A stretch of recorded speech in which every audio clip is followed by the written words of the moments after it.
Existem momentos na vida que nos deixam perceber que é um mar de rosas. Sofremos com a injustiça, perversidade e solidão, mas sabemos se lutarmos, haverá uma solução.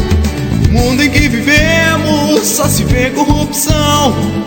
Não se negar, pois assola a nação. Sabemos que somos capazes de lutarmos com união, usufruirmos da justiça para a paz então.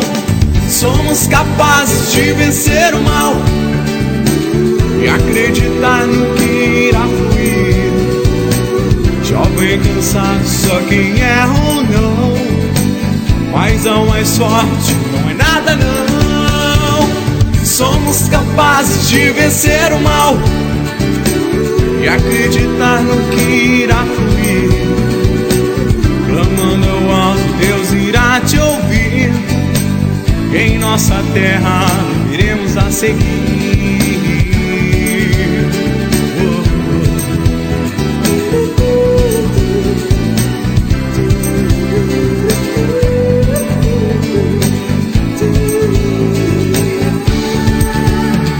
Esses eram os pensamentos de um jovem desesperado, pois acreditou na vida, porém foi crucificado.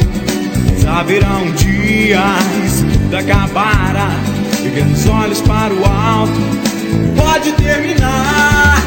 Somos capazes de vencer o mal e acreditar no que irá fluir.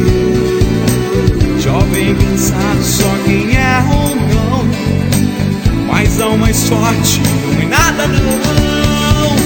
Somos capazes de vencer o mal e acreditar no que irá fluir. Clamando ao alto, Deus irá te ouvir. E em nossa terra iremos a seguir.